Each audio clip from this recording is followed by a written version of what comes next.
Hey, what's up, everybody? I'm Nathan Hance with Enhanced Fishing, and on today's episode of the Co-Angler, we're talking co-angler etiquette. Talking some things that you should do, some things that you shouldn't do, and things that hopefully will make you be that co-angler that every boater is happy to have back on their boat. So let's jump right into this right now. Okay, everybody, so for those of you who don't know, I fish the Wild West Bass Trail Pro-Ams as well as the New Gen Bass Trail Pro-Ams. I am hopefully going to be fishing the One Bass California Open as well this year, and possibly the US Open, depending on if I can make those dates work with my kids' sports or not. So I fish primarily as a co-angler. That's all I fish as. I do not have a boat. I have no way to fish as a boater or a pro at this point. But I love it. It's a blast. I've had a great time doing it.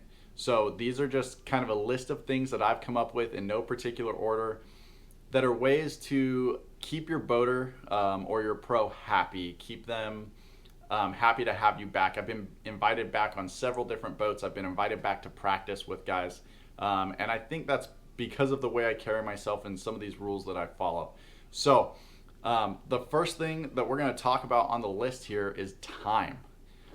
When you get a time from your boater, you will be given a time, say, hey, meet me at the ramp at this time, or meet me here at this time and we'll drive down together. They're gonna give you a time where they want you to meet. Make sure you are on time. I am a firm believer. I was raised to have it ingrained in myself that if you're on time, you're late. If you're early, you're on time. And if you're late, don't even bother showing up.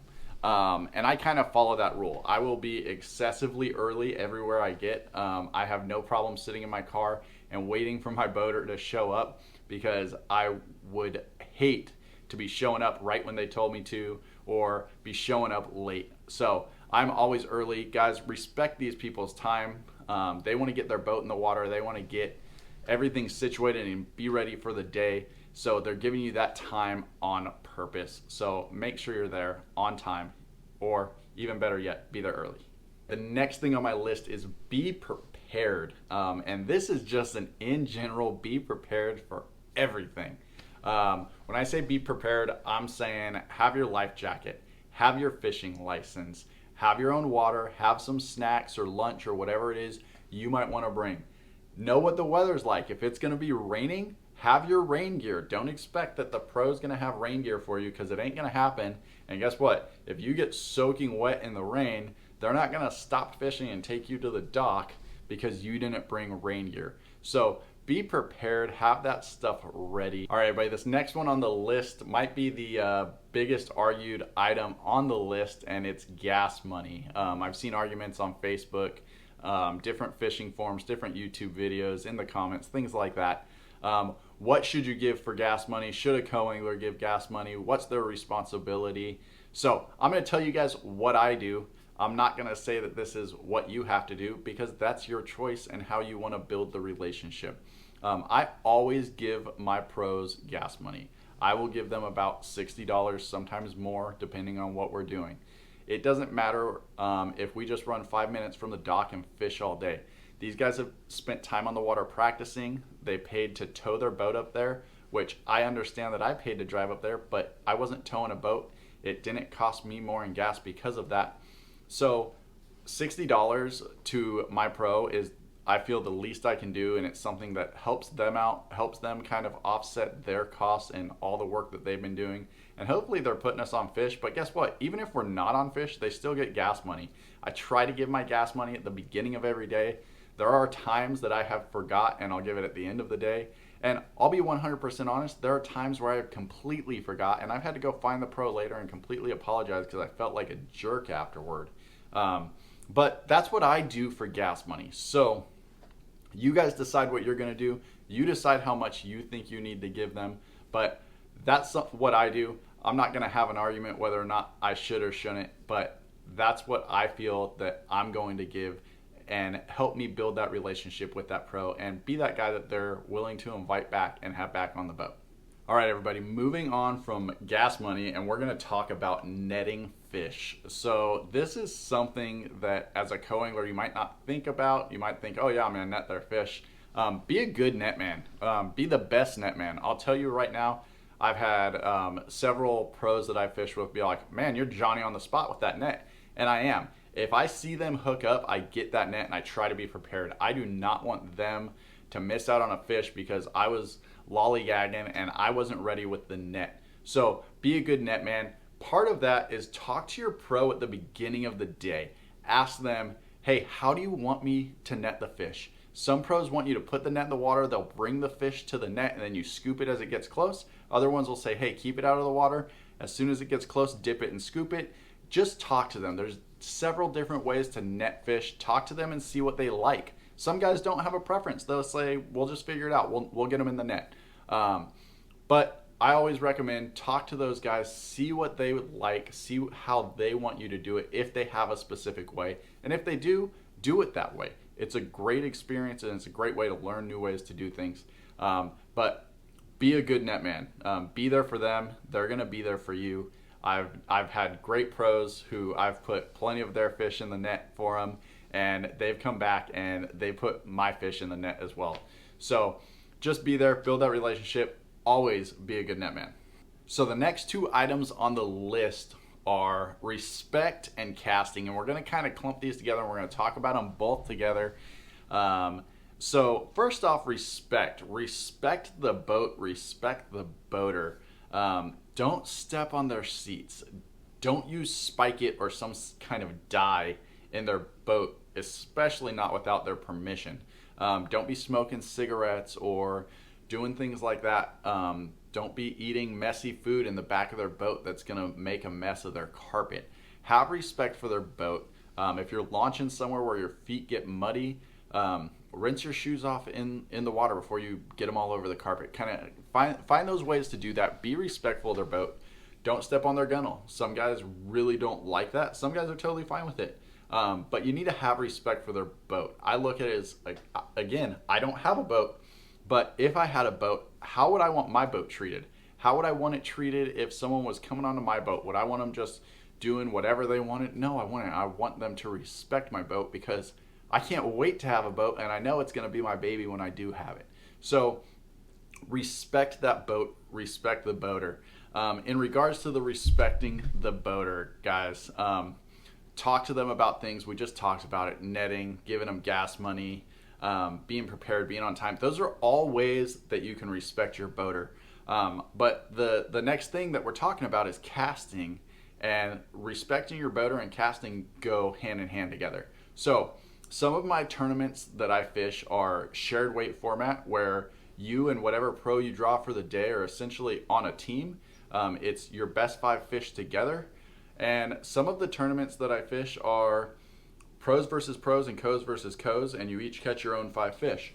So it just depends. So in regards to casting, you need to take the half of the boat from right behind the steering wheel at the seats back, and that would be the area that you could cast. So straight out from those seats and back behind the boat is where you could fish. That is where you should be casting. That is the respectful co-angler area to cast. You should not be casting in front of that halfway mark. Now, with that being said, you might be fishing a shared weight format and your pro might say, hey, cast wherever you want. Guess what? In that situation, cast wherever you want. I've been fishing non-shared weight formats, and I've had guys who have told me, hey man, you're close, you've got a chance to cash a check. If you see something up here that you want to cast at, go ahead and cast at it. I'm totally fine with that. Okay, at that point, I feel comfortable making those casts somewhere else. That is completely dictated by what they tell me. If a pro's gonna say, hey, go ahead and cast at that if you want to, then I'll cast at it. I'll feel comfortable doing that. But I'm not gonna take it upon myself to decide, ooh, I wanna cast at that. That's at the front of the boat, and start casting at it. Because that's disrespectful. There's no rule that says you can't cast to the front of the boat, but it's all about respect. It's all about sharing your water, boat positioning, the way they're positioning the boat, the way they're setting it up. You're gonna have an area to fish, and you just gotta take advantage of that. Fish that back half of the boat. I've caught some great fish fishing that back half of the boat. I was fishing Clear Lake earlier this year in a Wild West Bass Trail Pro-Am tournament. I'm dragging a Nico rig on some rocks on the back half of the boat, and I catch a 4-pounder. guys, you can still catch great fish off the back of the boat. It's gonna happen. So be respectful of that. If your pro gives you permission to do something different, then yeah, do something different. But it's a respect thing. Have the respect for them. Don't be disrespectful, because the other thing you're going to end up doing, you're going to end up casting over their line. You're going to end up, you're going to make your boater mad. You don't want to do that. So be respectful about that. Watch where you're casting. Take it from the back seats. Take a straight line out, and then stay behind that. And that's kind of my rule for casting. So the next thing we're going to talk about right now is launching. So launching the boat, everyone. This is something that it's a big deal. You're backing somebody's baby into the water. You're driving their truck. You're doing these things. So if you are not comfortable launching a boat, backing a boat, and helping with that, you need to be upfront with your pro, and you need to say, I am not comfortable with this. I don't know that I could do it successfully. There's other guys who won't even ask you, and they'll just back the boat in themselves. They like to put their boat in the water, and I totally understand that. But if you are uncomfortable backing a boat, you need to let your pro know. Tell them, hey, I'm not comfortable backing a boat. I don't know that I can get that in there. It'll be okay. They'll get it in the water. I honestly, if you don't feel comfortable with that, let them know the night before so that they can make arrangements with a buddy or something like that if they're going to get some help getting that boat in the water. The last thing I've got on my list here, guys, is gear down. What do I mean when I say gear down? Most tournaments will allow you to bring anywhere from, I think, 8 to 10 rods as a co-angler. And then you've got to figure out what tackle you're bringing. So when I say gear down, I mean gear down with the gear you're bringing.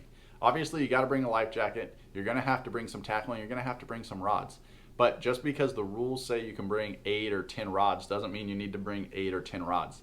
I've got myself to the point where I bring about 5 to 6 rods a day. And honestly, I've started knocking it down from there, bringing less and less. I try and figure out, what are we going to be doing? Are we going to be fishing deep? Are we going to be fishing shallow? And then I look at, okay, what am I going to do? I'm likely going to start out the day throwing finesse, trying to get some fish in the boat. I'm a very confident finesse fisherman, and it's a great way to get the fish in the boat early. So I'm probably going to start doing that. So, okay, I'm going to bring 1 or 2 spinning combos that are going to help me with that. Then I need to look at, okay, what else might I be throwing? I might throw a jerkbait. I might throw a small crankbait. Okay, so I can throw those on the same rod. My fish sticks rod that I throw those on, I can do them both on the same rod. So I bring that, and then I think, well, what if we go do this? What if we go do that? So then I typically throw a couple extra rods in there. And there's honestly normally rods that I don't touch at all during a tournament day that are sitting in the boat. So there's definitely no need in my eyes to bring 8 to 10 rods on a boat. Honestly, I feel like my 5 to 6 are overkill a lot of the time. So gear that stuff down. Secondly is gear down your tackle. If he says, hey, we're going to be going and we're going to be fishing shallow all day, and that means, okay, I'm going to be maybe throwing a frog, and I'm going to be throwing maybe some finesse type stuff or a jig. You don't need to bring deep diving crankbaits if you're fishing shallow. If you are throwing crankbaits, he says, hey, I'm on a bite, I'm on a deep diving crankbait bite, it's out here. You don't need to bring 100 deep diving crankbaits. Bring a couple, maybe a couple of some different colors, whatever you think it might be that you need, and have that stuff with you. So bring that stuff, but gear it down. I bring all of my tackle with me to my tournaments. I bring it all, but I don't put it all in the boat. I don't take it all on the boat with me. I talk to my pros, I figure out what we're doing, and I throw the stuff that I think that I'm going to need in the boat. So make sure you gear down. All right, guys, so that is my list of co-angler etiquette items, the things you should do, the things you should not do, to try and keep those boaters happy. Like I said, I'm that type of person that when I go out and fish with someone, I want them to feel comfortable and invite me back on their boat. So take advantage of that list. Let me know what you liked. Let me know what you didn't like. If there's something I missed that you do as a co-angler, drop it down below in the comments. Let me know. If there's something I missed and you're a pro watching this video, please let us know. I always want to learn. I always want to respect you guys. I want to respect your boats. So if a pro is watching this, or if several pros are watching this, and there's something that you feel that I missed or got wrong, please let me know. I can always take constructive criticism. I can always, I'm always willing to learn. That's just who I am. So drop the comments below. Guys, if you like this video, if you want to see more videos about co-angler type stuff, let me know. Hit the like button, subscribe to this channel if you like videos like this, and if you like fishing videos in general. I've got a lot out there, and check out this playlist that I've got called The Co-Angler. Follow me on my trail 2021, fishing a bunch of different pro-ams. Thanks for watching, guys. Have a great day. Tight lines, get out there and catch a big one.